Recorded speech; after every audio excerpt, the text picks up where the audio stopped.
নমস্কার বন্ধুরা, আশা করি আপনারা সবাই খুব ভালো আছেন।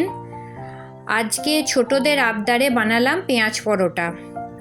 পেঁয়াজ পরোটা বানানো খুব সোজা, এটা আমি খুব সোজাভাবে বানিয়েছি। আজকে এই রেসিপিটা আপনাদের সাথে শেয়ার করছি। একদম কম সময়ে কম জিনিস দিয়ে পরোটাটা তৈরি হয়ে গেছিলো। এবার রেসিপিটা শেয়ার করছি। প্রথমে আমি একটা বাটিতে খানিকটা আটা নিয়ে নিয়েছিলাম। যতগুলো পরোটা করব সেই অনুপাতেই আটাটা নেব। এটার মধ্যে দিয়ে দিলাম একটু নুন আর একটু গোলমরিচের গুঁড়ো। গোলমরিচটা যতটা খাবো সেই আন্দাজেই আমরা দেব, তবে বাচ্চারা খাবে তো তাই বেশি করে দিলাম না। এবার এটার মধ্যে দিয়ে দিচ্ছি একটু সাদা তেল। সবগুলোকে একসাথে ভালো করে একটু মেখে নেব।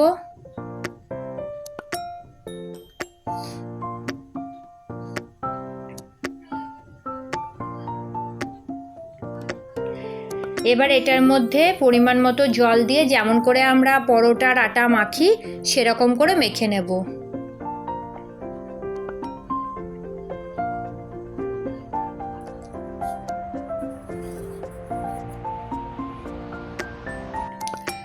আটাটা আমার মাখা হয়ে গেছে। এবার আটাটাকে খানিকক্ষণের জন্য রেখে দিচ্ছি।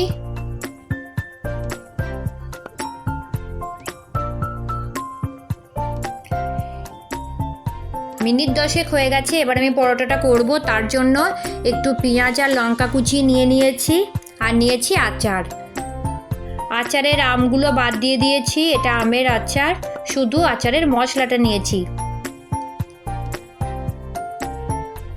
এবার প্রথমে লেচি কেটে নিচ্ছি।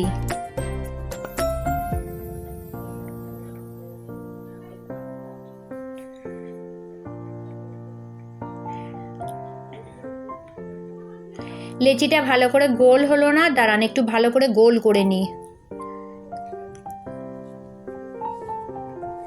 এবার এটা প্রথমে রুটির মতো বেলে নেব। এবার এইটার মধ্যে আচারটা লাগিয়ে দিচ্ছি। আমরা বড়রা যখন খাবো তখন আচারের পরিমাণটা বেশি দেবো, তাহলে টেস্টটা আরও ভালো হবে। তবে ছোটরা তো বেশি আচার খেতে পারবে না, ওদের জন্য মোটামুটি যতটা খেতে পারবে ততটাই দেবো। এবার এটার মধ্যে লঙ্কা আর পেঁয়াজ কুচিটা ছড়িয়ে দিচ্ছি।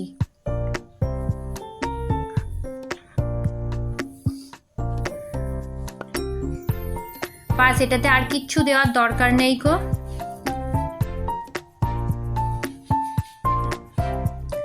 এবার একটা ডিশের মধ্যে আমি একটু জল নিয়েছি। এই জলটা হাতে করে নিয়ে ওই রুটিটার চারধারে দিয়ে দিচ্ছি। এটা দিলে কি হবে, যখন পরোটাটা আমি ভাঁজ করে মুড়বো তখন খুলে যাবে না, চিটিয়ে থাকবে।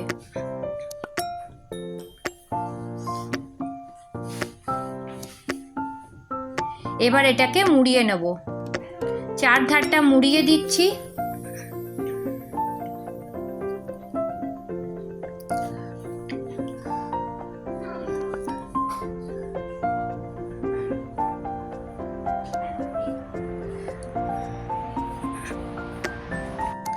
চারদিকটা আমার মোড়ানো হয়ে গেছে। বাস, এটাকে আর কিছু করার দরকার নেই। এবার এটাকে বেলে নেব। প্রথমে এটার মধ্যে আমি একটু আটা ছিটিয়ে দেব। আটা দিয়ে বেলবো, তাহলে এটা লেগে যাবে না কো।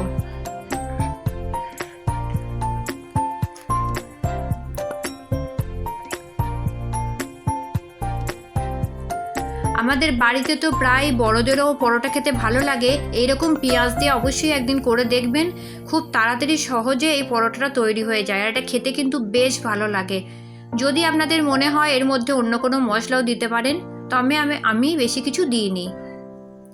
এটা কিন্তু একটু পাতলা করে বেলবো, তাহলে পেঁয়াজগুলো ভালো করে ভাজা হবে।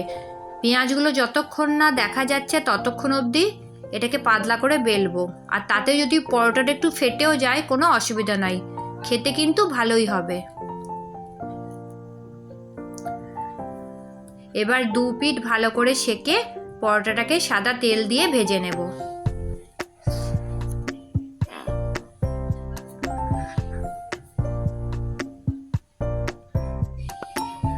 আমি এখানে তেল দিয়েছি, আপনাদের যদি মনে হয় ঘি দিয়ে খাবেন তাহলে ঘি দিয়েও ভেজে খেতে পারেন।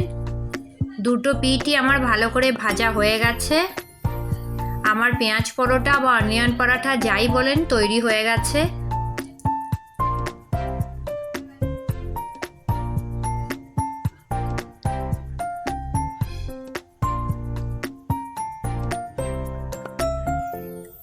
এরকম করে আমি বাকি পরোটাটাও করে নেব। এবার পরোটাটা আমি থালার মধ্যে নামিয়ে নিয়েছি। এবার পরোটাটা আপনাদেরকে ছিঁড়ে দেখাচ্ছি। দেখুন কতটা সফট হয়েছে আর কত সহজে অল্প জিনিস দিয়ে পরোটাটা তাড়াতাড়ি করে তৈরি হয়ে গেল। বাচ্চারাও খুশি হলো আর আমাদেরও বেশি সময় নষ্ট হলো না।